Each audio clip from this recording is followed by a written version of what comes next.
and they either have to figure that out or she needs new friends. Hey everyone, today I wanted to talk about this another care and feed that care and feeding article from Slate, which is honestly proving to be a pretty interesting part of their catalog, if I do say so myself. This one is called "My Parent Friends Are All Completely Oblivious to the Danger They're Putting Me In. How Can None of Them See This?" by Nicole Chung. Oh, what kind of danger could they be putting her in? Well, I actually read ahead on this, so I'm sharing this because I want to give my thoughts on this. You give me your thoughts as I go in the comments down below. It would mean a lot to hear from you. Whether you're agreeing with me, disagreeing with me, I love the feedback. But anyway, let's get into the article. Dear Care and Feeding, in the last few years, quite a lot of my friends have had children. I'm 28 and don't plan to have children. Wow, it's like a gender swap version of me. But I like kids and am happy to spend time with my friends' little ones. Many of my friends' children are young, so they often bring them along when we meet up. And if I go to their house, their kids are there, naturally. This doesn't bother me at all. I enjoy seeing them, but there's one thing they all do that makes me extremely uncomfortable. Is it something they can control? Very few of my friends seem to care about meeting up if their child is sick. I seem to constantly be picking up colds, coughs, and flus from the little ones. I am mildly immunocompromised, so it's likely that I'm more susceptible to picking up illnesses than others, but it's still frustrating. What's the etiquette here? Am I wrong to expect that a parent shouldn't bring their kid out on social dates if they're sick?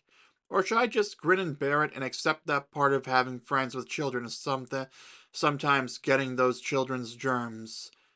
Sincerely, sick again. I'm gonna be honest. Yes, the parents should cancel social plans if their child is sick and they have no one else to take care of them. That's just the brutal reality of being a parent. Assuming you planned to have that child or children and enthusiastically went through the process of pregnancy, childbirth, and everything that comes after that. You made a commitment, you have to live with it. The 7-day window for safe haven anonymous giving them up for adoption at a firehouse, that window closed. You're in this for the long haul.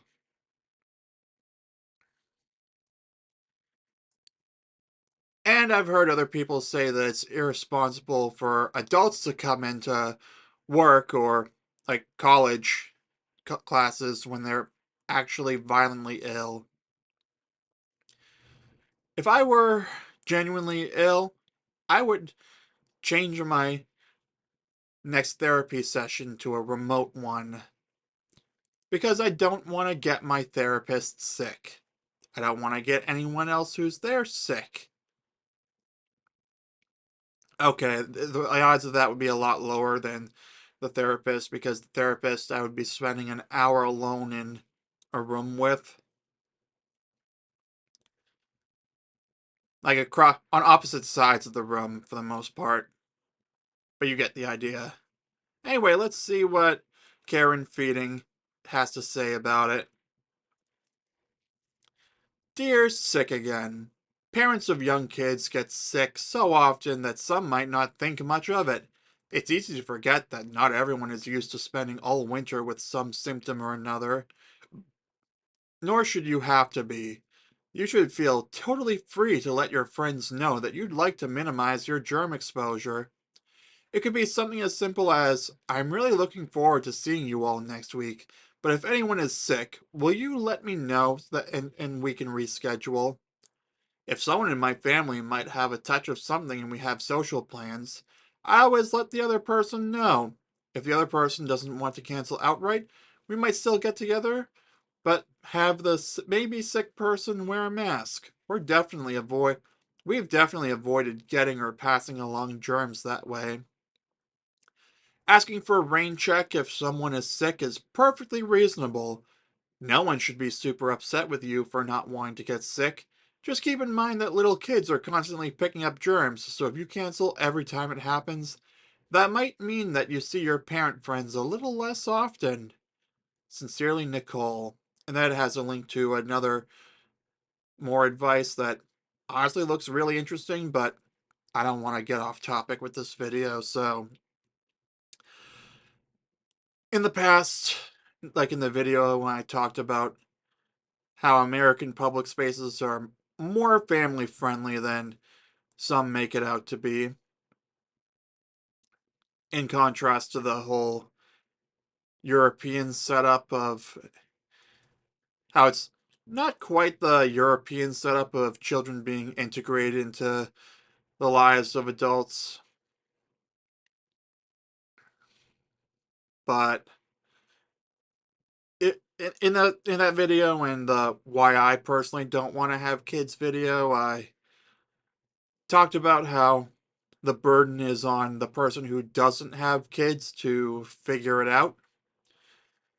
And by that I mean, if you don't want to have a theater experience at a movie with disruptive children, which the Minecraft movie is proving that such disruptions can happen if it's a certain kind of movie, then the burden is on you to figure that out. If you want to watch the latest Disney or Pixar movie or the latest Despicable Me movie, and you don't want there to be disruptive children in the audience, I'm sorry, the burden is on you to either find a school day when the majority or almost all kids are going to be in school during those hours, to go to a really late night showing where only the most irresponsible parents would bring their kids to go see. I'm talking like a 10 p.m. showtime or something like that. Or you're just going to have to wait to watch it at home so that doesn't end up being a problem for you. I'm sorry. That's just the reality.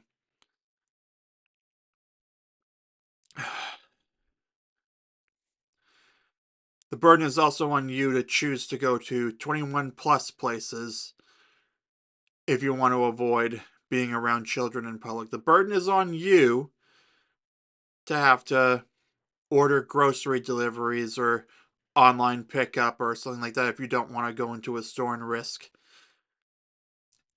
being annoyed by a parent who's not being supervised properly by being annoyed by children who are poorly supervised by their parents, who probably aren't enforcing any sort of rules on them.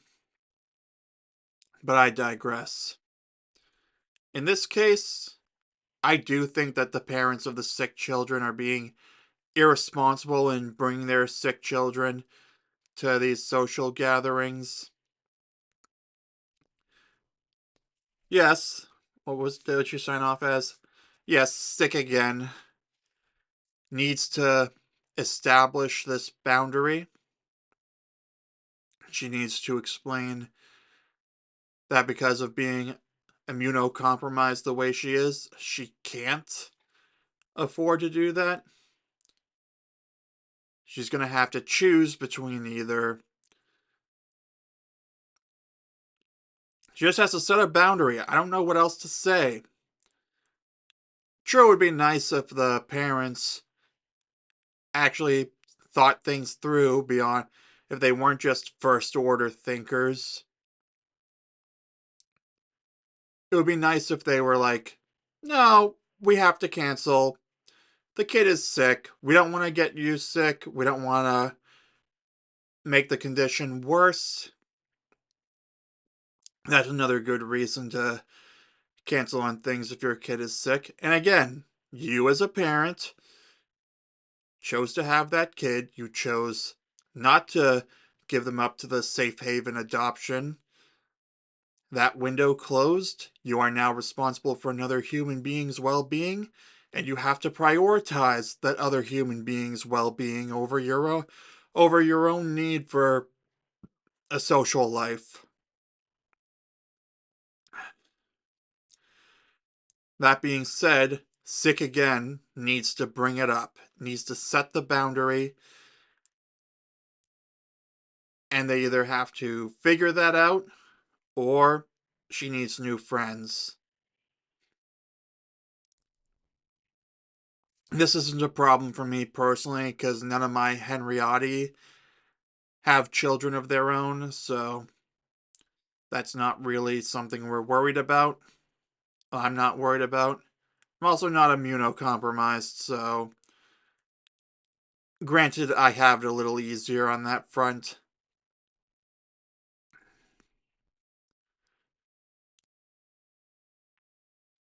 And I remember when I was younger, there were times that my aunt and uncle had to cancel on social things because one of my younger cousins was sick and they didn't want to get everyone else sick. Which, yeah, it's not going to be fun to have to cancel on something, but at a certain point, you have to put the child's well being first, and you should seriously consider for your. What did she describe herself as? Was it partially?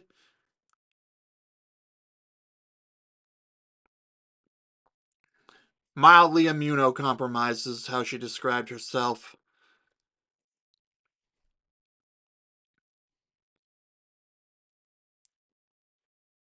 Yeah, I don't know what else to say. The parents have to do better by not making their child's condition worse by dragging them to a social event. They should let the kid get better, make sure their kid gets better, and they shouldn't endanger their mildly immunocompromised friend. And sick again needs to either set the boundary or accept that it's going to happen. And given that she is mildly immunocompromised, it's probably better that she just set the boundary, and that if her friends can't deal with that, oh well, you're just gonna have to find new friends. I don't know what else to say.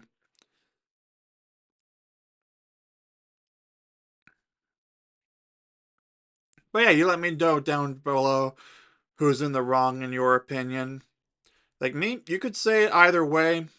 So they're both wrong. This is wrong, or they need to do better. Both need to do better.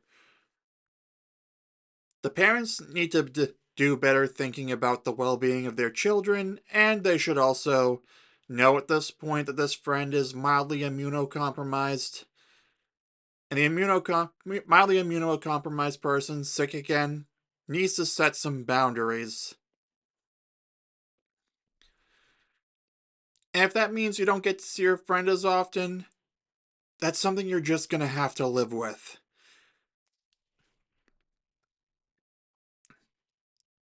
Like me, I know I'm not gonna make as many friends if I am as zealously opposed to drinking the way I am. But you know what? I set the boundary that I don't want drinking around me.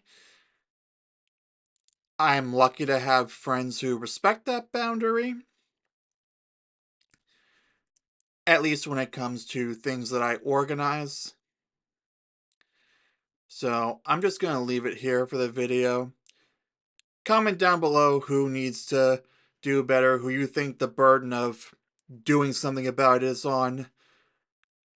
I could see both of them could improve, but I'd love to hear what you have to say. Give this video a like, subscribe for daily videos, and I will see you soon.